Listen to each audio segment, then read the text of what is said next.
Welcome to the Alcohol Free Life podcast. I'm Janey Lee Grace. This is for you if you've quit the booze or you'd like to, or maybe you're just sober curious. I'll bring you tips and motivation without any judgment, and there'll be inspiration from experts, quit-lit authors, and sober heroes.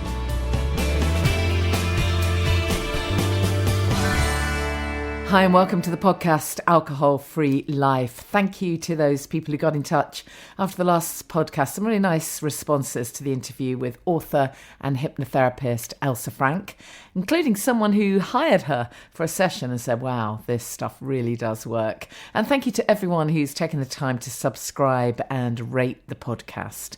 Really, really appreciate it. We're still in the month of love, of course. I hope you enjoyed Valentine's Day, whatever your situation is. But we, of course, are focusing here on self-love and kindness and compassion and self-esteem. One of the guests coming up soon, by the way, is Patrick Regan. Such an inspirational guy. Can't wait to share that podcast with you. He's from the charity Kintsugi Hope, who encourages us to embrace our imperfections and recognise that despite being somewhat broken, we're still valuable. And I'm basing my talk, in fact, at the Best You Expo in London this weekend around this whole concept of being flawsome. That's awesome with an FL on the front, because I've held on to my imperfectly natural approach to everything for, well, years really. My first book, Imperfectly Natural Woman, was written 13 years ago. I'm sure I've shared this with you before, but I was definitely ahead of my time. As I sometimes say, it was long before Kale had its own publicist. But my website and the awards that I run are all about recommending natural and organic products, and I'm really just focusing always on inspiring people to live more holistically. But it's been interesting for me personally because in more recent years I've had to really realise just how much that holistic picture absolutely has to include our mindset and how we see ourselves and how we treat ourselves. And despite being natural, albeit imperfectly natural, and ditching pretty much all the synthetic chemicals, cleaning my home with non-toxic ingredients and the whole shebang, I don't think I've really properly accepted myself. So I was literally pouring wine down my neck to numb out what I felt were the broken bits. And that's what alcohol does, of course. It does numb out those things that we don't want to address and we don't want to deal with. And of course, that can feel very helpful when we just want an escape. But as most people listening to this will know, eventually it bites you on the bum. So Patrick Regan is yet another really inspiring guest that I've got lined up. Interestingly, for my health show, for my UK Health Radio show, I've interviewed another Patrick too, this time the CEO of a brand bringing CBD oil to the UK, a high quality CBD oil. So that's also another really interesting topic for anyone who wants to crack an addiction. Despite controversy, CBD oil, as I'm sure you know, doesn't have the psychoactive ingredient, so it doesn't make you high. Now, as you know, the main focus of this podcast is self-care. And if for you that means having a lovely grown-up drink that isn't alcohol, going to be bringing you lots more info on some really great alcohol-free options. You've heard me say in the past that I'm really not a fan of warm orange juice or fizzy drinks or any kids' drinks, really. So I think it's really important that we have lots of choice, and a pat on the back, really, to all of us involved in this, because we're so ahead of the loop. You might have seen the piece in one of the leading tabloids. The title was "Good Health: How Booze-Free Beer is Booming," and they talk about Heineken in this piece and how they've boosted their sales growth in 10 years, their best sales growth in a decade, due to the 0% lager. Isn't that amazing? Rivals Budweiser and Carlsberg have also reported increases, and brands like Adnams doing really well with the Ghost Ship Ale. And of course, again, I've said it before, but at the Mindful Drinking Festival, it was incredible. There were over 50 alcohol-free or low-alcohol beers and lagers. Incredible, really, when you think back a few years ago when non-alcoholic beer and wine was really pretty terrible. And of course, it isn't just beer. There are some really great alcohol-free wines going to be featuring Outfox drinks at some point. That's just really something very special. There are sparkling wines, there's artisan tonics, there's proper juices. And of course, there are now some amazing botanical alternatives to spirits. I'm going to be profiling some, including sea arch. That's my current new best friend. So watch this space. Back to kindness anyway, and my guest this week, really excited to share this episode with you. She is, I reckon, the queen of kindness. Her work is inspirational. It was lovely to interview her at the Mindful Drinking Festival, and here she is for the podcast, Shahroo Izadi. Hi and welcome, and I'm just so thrilled that my guest today is Shahroo Izadi, a behavioural change specialist who started her career in the NHS, ran support groups and relapse management sessions for the Amy Winehouse Foundation, and provides training and advice to leading health and social care organisations. That's the kind of formal bump, but Shahroo, thank you so much for being my guest. It's just so great to be able to talk to you. I love your book, The Kindness Method. I absolutely love it. So thank you for deciding to come on the podcast. Thank you for having me. So tell us a little bit about your background then, and where all this started for you. You've obviously got years of experience in everything really to do with behavioural change, anxiety, addictions, psychology, all of this stuff. But what led you to doing the work that you're doing currently? Well, I actually got my first placement was in an addiction treatment centre in northwest London, and I learned really quickly that there were all these tools that were being used to help motivate people to make changes after years and years of engaging in really problematic habits that were really impacting their lives negatively. And I started realising with each job that I had after that as a psychologist working in addiction, that these tools should really be made available to everyone really who wants to change any habit. I mean, of course, that they had to be adapted slightly. And so what I started doing was adapting them, and I applied them to myself. And after a lifetime of yo-yo dieting and being really negative about my body, I managed to lose 8 stone using the same tools and keep it off. And, the losing it wasn't the hard part. I always knew how to lose weight. I think we can all kind of, in this day and age, we actually know we've never had more options in that sense. It was the keeping off. It was understanding why I was finding it so hard. And that's where I looked to addicts in recovery who were managing to remain in recovery. And so I just kept pushing these tools and endorsing them.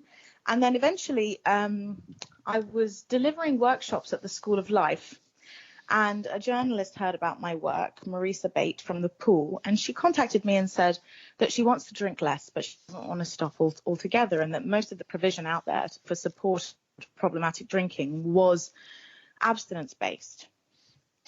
So I helped her to create a version of recovery, if you will, or a way of drinking, a drinking plan that suited her and that meant that she was getting the most out of this drug, as opposed to feeling that she was abusing it or that she was at the mercy of it or that she was dependent on it. And it was, and then one day I woke up and I realized that she'd written an article about it. And overnight, I got lots of press inquiries and I set up a private practice, and then I got the book deal. So it all happened very, very quickly in that sense. Yeah, absolutely. So I want to talk more about, what's in the book in a while, but there's going to be lots of people listening thinking, wow, I want some of that. I want to lose 8 stone or a couple of stone. Or I want to reduce my drinking or give up my drinking. I fully appreciate you can't share everything with us in a short podcast, but tell us some of the key tips then, or some of the key things that can help us make these changes, because I totally get what you're saying. It's not we all know how to lose weight, we all know how to stop drinking. You just stop, don't you? You just stop. You don't eat as much. It's kind of obvious, but it's all about the mindset, isn't it? And I remember, just on that note, I remember interviewing a colleague who works in NLP with a link to weight management, and or at least she does does now. And previously, in her former life, as it were, she'd been working with slimmers, and she gave this woman an accolade of Slimmer of the Year or whatever it was. She'd lost, as you were, alluding to, kind of 8 stone or something, completely changed her body. And the kind of prize for this was that a magazine were going to take her out shopping to buy a new outfit and do a makeover. And my friend was saying that it struck her that they took this woman out to choose an outfit, and she chose a really drab, pale grey, massive tent-like garment, because in her own mind, her mindset hadn't changed. And that was what made my friend kind of think, wow, okay, there's something else going on here. There's a mindset shift that's needed.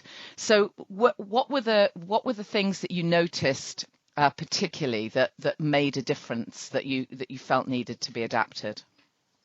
Well, it's the kindness element. So first of all, a lot of the time when we're fed up with our unwanted habits, we focus on what's bad about them, and we focus on what's bad about us, or what we think is bad about us, where our deficits are, and how problematic that issue has become. And although that can give us a bit of insight, it doesn't tend to give us very bespoke insight. What gives us a more bespoke insight, which helps us to create habits that really suit us, is by looking at what's right about our habits. How are they serving us? What's our fear about changing them? What will we be losing as a result? And taking that more curious, compassionate approach to why our habits have emerged and what they're doing for us, or once did for us, can really help us to open up and gain some insight into our needs and make us feel like we're taking care of ourselves as opposed to punishing ourselves. The other thing I would say is that a lot of people think that the reasons which are noble are the reasons that should motivate them. So I often say, and I mention this in my book and a lot in interviews, that when I was very overweight, I was reminded constantly of the risks of diabetes and heart disease. Yeah. And although I can't say I don't care about those things, they're very abstract. It isn't as though I'm going to get up in the morning when it's raining and motivate myself to go out and exercise as opposed to stay in my warm bed because I may or may not get diabetes. What did motivate me was the thought of wearing a bikini and feeling good in it. The thought of improving how I felt in general when I went out, how confident I felt. How comfortable I felt in things without sleeves, all these tiny little things that mattered to me. And I think sometimes we feel ashamed to admit the things that actually keep us on that treadmill, or the things that keep us from picking a donut over an apple, or whatever it may be in each of our cases. Yeah. So I think certainly in that case, it would be about looking at what's right about the situation and looking at your purpose, really being honest with yourself. You don't need to tell anyone else, but you need to find that thing that really gets you out of bed for it. And yeah, but I get that completely, and that kind of motivation, that personal motivation. But what does one do then? Particularly in the early stages, those of us that have given up drinking, remember that. Well, I can't speak for everyone, but certainly for me, I had an addictive voice. I now know that this is a thing. The addictive voice. I had this little voice in my head that said, "Go and have an extra glass of wine, even though you've already had 3." And I'm sure it's the same with some people who overeat. Even if you're motivated, you've got that voice that says, look, it's only a cream cake or whatever, for goodness sake, have another one. How do we deal with that kind of inner talk, if you like?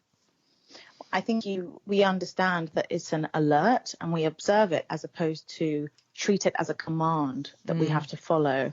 And if we understand how these core beliefs about how capable we are and what we deserve and what we have to or don't have to do, if we really examine where they came from and take a more considered approach to it, we can actually start to change those messages over time. We can debate with them, decide whether they're fair or reasonable or rational or logical or helpful. Yeah.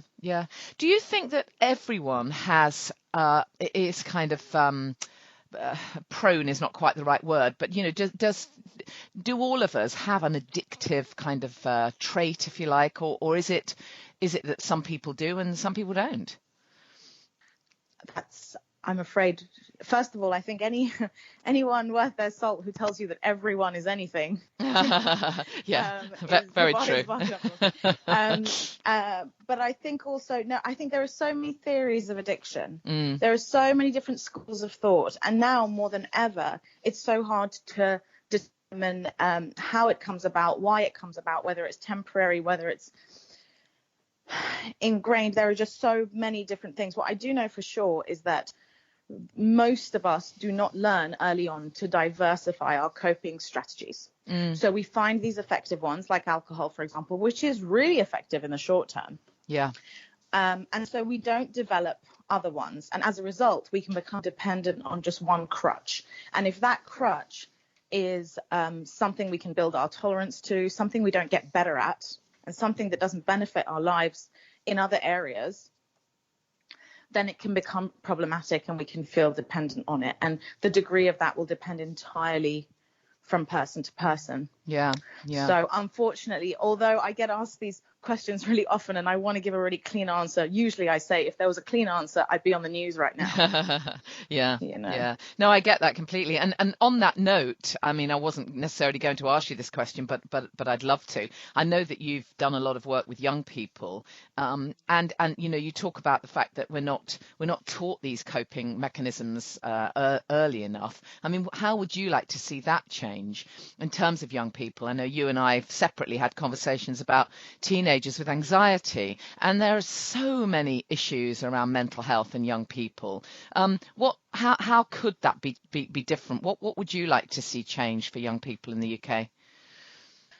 Well, I'd like to see emotional health and mental health given as much, if not more, concentration as physical health, because, you know, mental health is physical health, and very often we don't have physical health without mental health. Second of all, I think as the process of kind of understanding what we're good at and how far we've got should extend past the academic and the professional, I think it should also extend to things like how resilient I am. Yes. How self-aware I am. Looking at things like self-care, what do I do for joy, purpose, identity. These are all themes that certainly in my upbringing didn't really come up. And now I think are more important than ever because we're so lost. And, you know, the obvious thing to say is the social media element, although that's actually one of the things that young people think is often, from my experience, young people think that older people give too much concentration to that as opposed to things like feeling competitive, body positivity. I mean, imposter syndrome from a very young age. I really do think that emotional health needs to be taken incredibly seriously, not just what universities are you going to apply to, but also how are you going to cope with being rejected from one? Yeah, absolutely. And those kinds of things I was certainly never taught. And I have a number of clients, hundreds now. I've worked with adults in their 30s, 40s, 50s who just never had these coping skills. And so it helps them to forgive themselves for developing, you know, drinking habits that they're not happy with, because we realize that at a young age, when you are dealt with rejection or criticism, if you don't have the tools, invariably you're going to turn to this elixir that makes you feel better really quickly. So you stop blaming yourself and feeling weak, and you realize, you know, that it's actually quite reasonable that the way that it all turned out. Yeah, absolutely. And now in the kindness method, I mean, we hear a lot about kindness, and often when we think of the word kindness, the first thing we think of is kindness to others, which of course many of us now know is also beneficial to ourselves, you know, and offering random acts of kindness to other people can lead to all kinds of health and well-being benefits for ourselves. But you're really looking at kindness to ourselves, aren't you? Tell us a bit about the kindness method and how it works. So the kindness method is essentially a series of written exercises guided by me, which help people to clarify the things they want to change, get some insight into why they've come about, and really plan how they're going to change in a way that suits them particularly, personally, and also think about what may be missing. Do you believe in yourself? Do you feel worthy enough to actually to achieve ambitious goals. Yeah. And it helps people ask those questions of themselves in an honest way, as opposed to having to build a rapport with a therapist or to admit to someone else where their habits have got to. I mean, if someone were to answer that, immediately with no, I don't think I'm good enough. I don't have very much self-esteem at all. Where can they, what would be? I mean, maybe you could give me an example of one exercise that might start to tweak that way of thinking. Sure, I would say, well, first describe to me a person who you do think is worthy and is good enough, and then I would try to ask them the question of what makes it so that they're any different. A lot of us think that we're the exception, and it isn't until we put ourselves in the shoes of someone else and think about how we would want someone we care about to think about themselves and to treat themselves that we start realizing that we're not giving ourselves the same level of kindness or consideration or compassion that we would give a person who we love. Yeah. So we start questioning why that's the case. I also think looking at our strengths, looking out for them. If you notice a positive quality in someone else, start asking yourself whether you've demonstrated that quality. It's also about challenging core beliefs from childhood and deciding whether you think they're true. A lot of the time we carry around these core beliefs, and they can become self-fulfilling prophecies. One of the major ones is, I'm the kind of person who starts things and doesn't finish them. Yeah. Well, if you go around thinking that that's the case, then as soon as something gets difficult, you're just going to stop doing it. Yeah. So it's about thinking, where did my low self-esteem come from? I didn't want to be this way. And let's talk about why I'm not as worthy as other people. Yeah. Yeah. So, I mean, tell us a success story. You don't have to name names, but do you have any? Well, yeah. Yeah. I mean, case studies, if you like. I have to say I'm incredibly lucky because the book's been out for 8 months now, and I rarely wake up without a handful of success stories in my DMs or my emails fantastic. of people thanking me. That's actually great. I really can't stress enough how wonderful it is. I often feel great pride of late, especially when I can help people who are drinking problematically manage their drink as opposed to give up entirely, because I know that I come up against a lot of criticism about that, about people saying, if you have a problem with alcohol, you just have to stop altogether. And actually, I've helped a lot of people create all sorts of interesting plans that are specific to their bodies and their experience and their patterns, which enable them now and then to drink and enjoy alcohol and make it work for them. Well, we now call that mindful drinking, don't we? That's kind of the term that many people use. So if you choose to drink, but you're mindful about when and how much you drink. Yeah, you have a plan. You're not just winging it. And so yesterday I had a report from a client who I've been working with for a few months, and she's actually finding it really easy, and she's enjoying alcohol as the drug that it is more than she ever has before,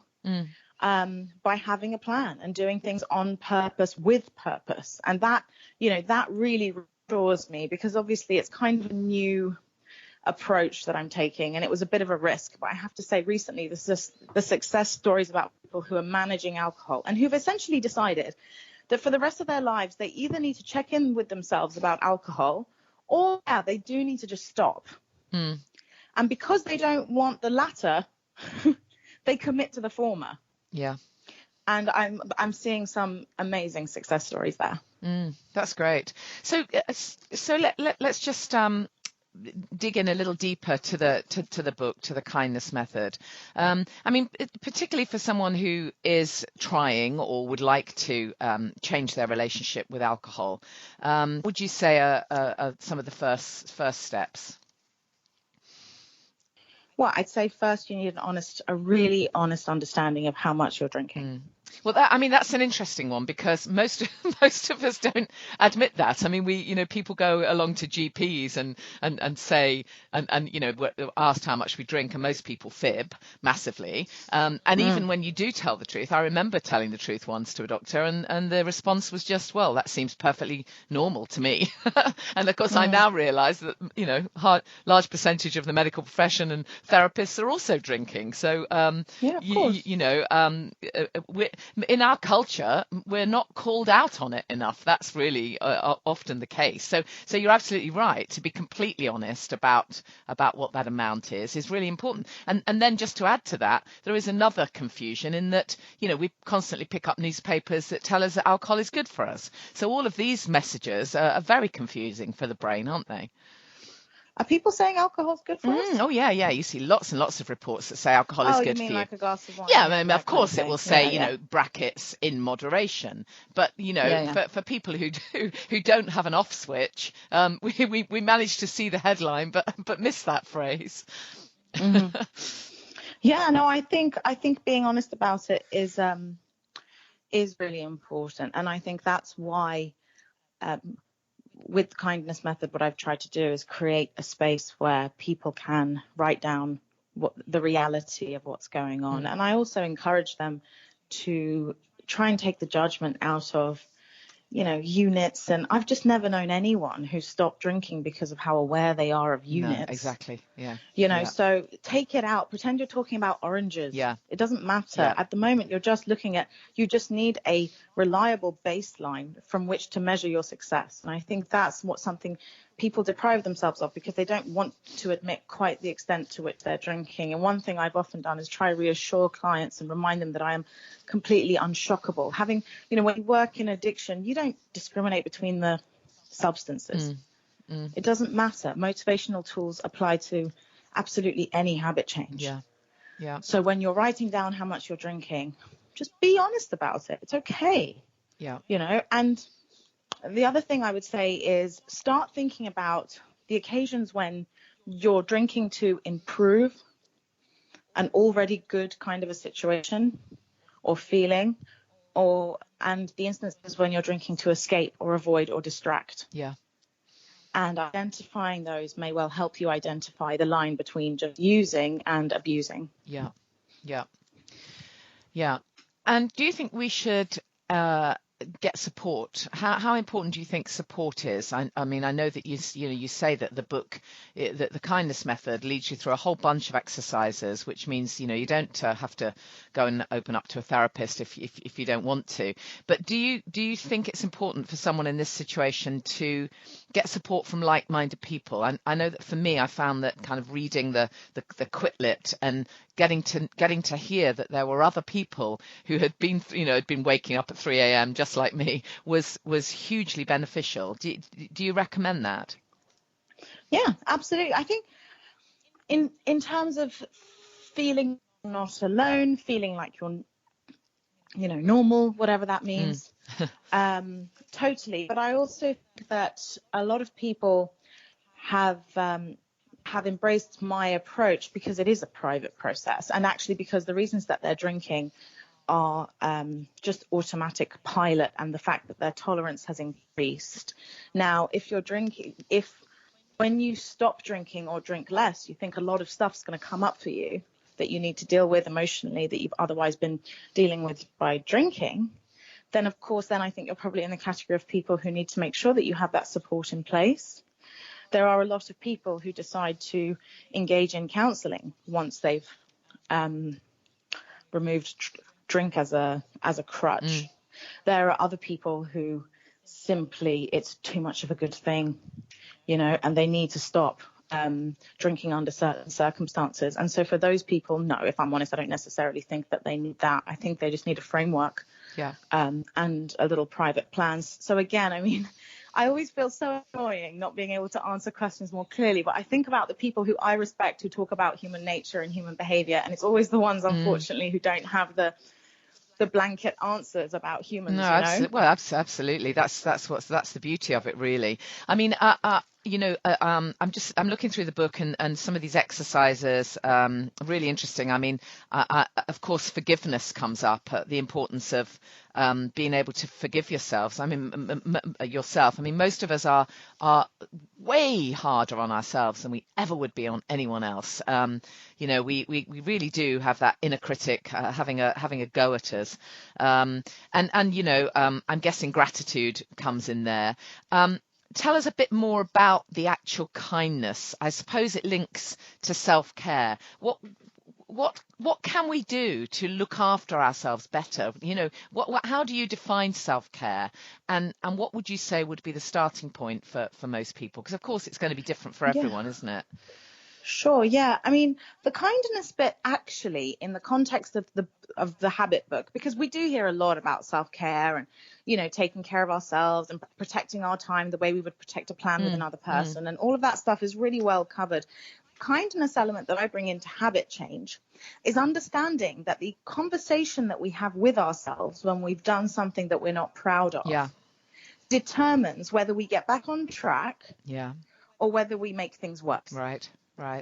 And if that conversation can go from being self-limiting, self-defeating and cruel to kind and motivational, the way that we'd have a conversation if we were trying to pump someone we cared about, then a lapse can remain just that. It doesn't need to spiral into a relapse. So that's where the kind conversation, and again, yes, absolutely, I believe that we should all be kind to ourselves. I do things on a daily basis for no reason other than to give me joy, and it's a big part of my routine. But in terms of helping you change habits as quickly as possible, that's the kind conversation. Being your own motivational coach and champion as opposed to your own bully and critic, it's a no-brainer. That will get you there more quickly. Totally. It'll get you back on track. And so that's where the self-kindness that I focus on most in the book, certainly not as a hobbyist. I'm a hobbyist personal development buff, but in that sense, it's about that. And so what I recommend is the next time you do something that you're even remotely annoyed with yourself for, maybe you say something you regret, you lock your keys in the car, whatever. Listen to how you're speaking to yourself. Those are the times, and that's why habit change is actually a great opportunity. When you put yourself in a tiny bit of discomfort because you're trying to change the status quo, that the volume on how you're talking to yourself gets turned up. And that's an extraordinary opportunity to think, how am I speaking to myself? Am I encouraging myself to get back on track ASAP and reminding myself of how capable I am? Or am I reinforcing core beliefs about how weak-willed I am and all or nothing catastrophizing, etc.? So I'd highly recommend that. It's a real eye-opener for a lot of people. Definitely. I mean, that's something that we can all put into practice, whatever kind of habits we want to change. That's absolutely all right. Day. Just for people who are going through this process and they've given it a few tries, but they keep relapsing, as the expression goes. I don't know what your expression is for it, but basically they, things tip up. Again, that's often the time when people really beat themselves up. Whereas I'm guessing you would say, start by celebrating how far you did come, and then look at it again. I mean, tell us your thoughts around, when you've been going for it, but then things just tip up or go wrong. Well, first of all, as everyone who's ever worked in addiction will tell you, relapse is a very important part of the process.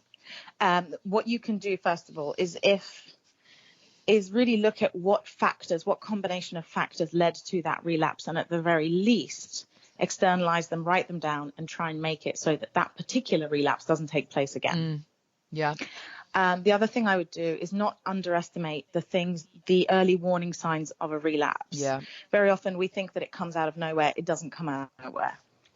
I have in AA, they often say, it's not the elephant that carries you away, it's the ants.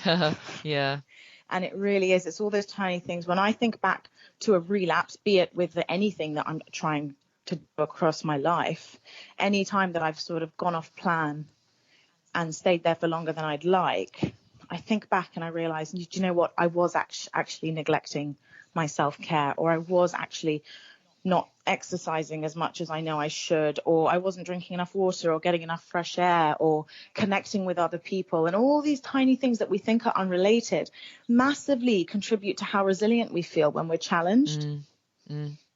And I think it's about that. It's about making sure that your resilience cup is full so that you're in a position to deal with unforeseen high risk for relapse.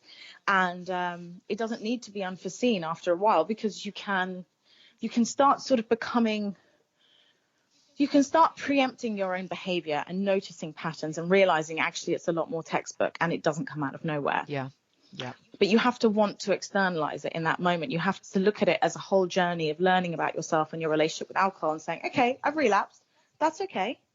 But I'm going to write down why I think I relapsed. And I'm going to write down what I could have done differently if I'm faced with these factors again that contributed to my relapse before. Again, it's an inquiry. It's an audit. It is not a punishment.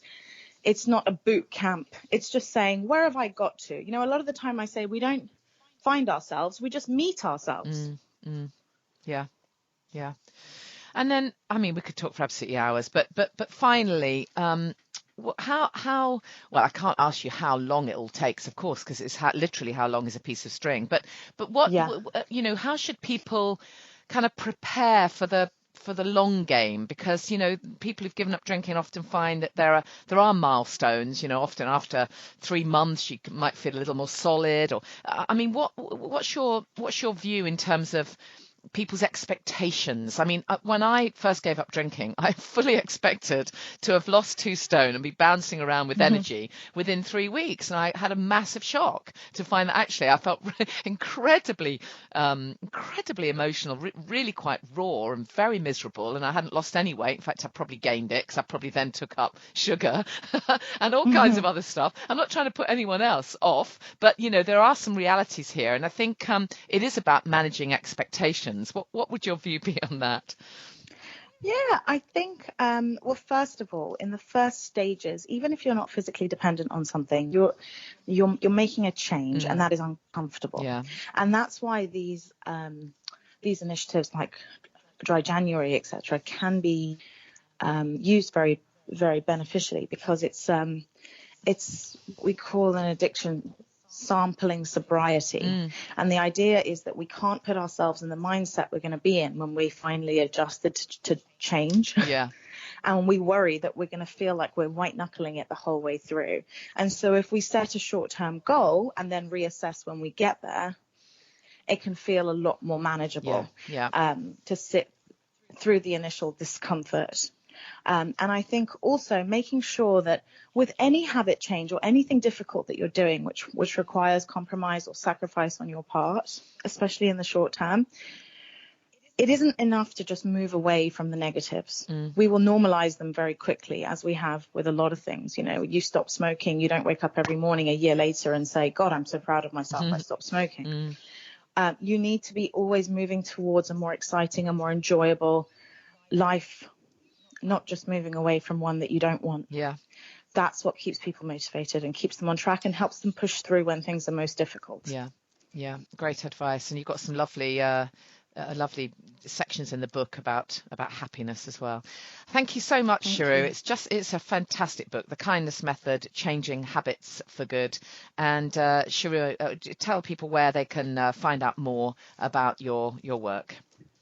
Yeah, totally. You can go on my website, ShahrooIzadi.com. I'm going to be launching a podcast and some online workshops. So just add me on Instagram. Yeah. Luckily, I have a name that you can just Google my first name and that'll be me. That'll be you. Great. Well, I'll put those details in the podcast notes as well.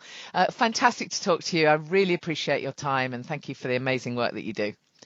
My pleasure. Thank you for having me.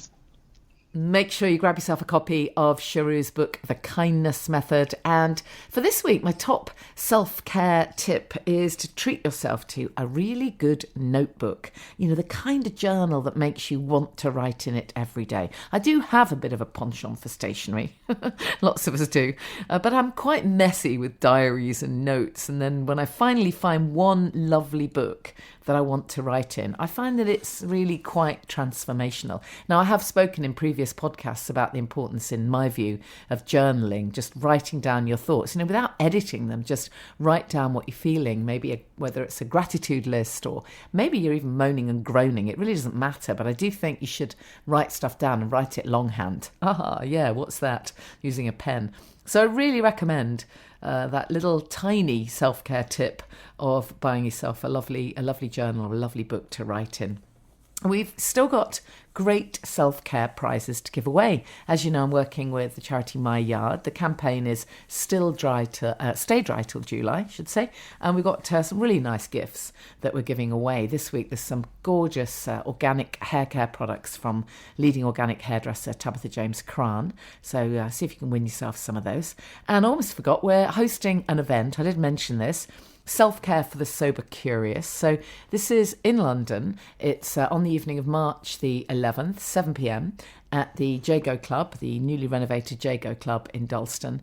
And this is really a kind of meet-up, it's quite informal and just be great to meet some of you guys if you're thinking of cutting down, or maybe you've quit the booze, or you're just sober curious. The whole idea is that we can have a meet-up. We've got some fabulous special guests, though. Really thrilled that Claire Pooley, author of The Sober Diaries, is going to be there. And Lee and Sean from the apparel brand Rock Sober. They're going to be our special guests. By the way, Rock Sober are going to be on the podcast at some point too. It is free, although, of course, a donation to the charity's work would be amazing. But, of course, you do need to book tickets because spaces are really limited. So you can find it on Eventbrite. You just go to Eventbrite and type in My Yard and the event should come up. Or you can go to the website myyard.org.uk. And I'm sure we'll put details on Instagram too. Make sure you follow me on Instagram if you haven't already, at Janey Lee Grace, and use the hashtag Stay Dry Till July and share your best self-care tips. And of course, we'd love to hear your stories. You're very welcome to email me, janey@janeyleegrace.com. And again, please rate, please subscribe, please share, and I look forward to seeing you same time next week. Thank you for listening to the Alcohol Free Life podcast with Janey Lee Grace. Please subscribe to us on iTunes, rate us, share on social media, and tune in again.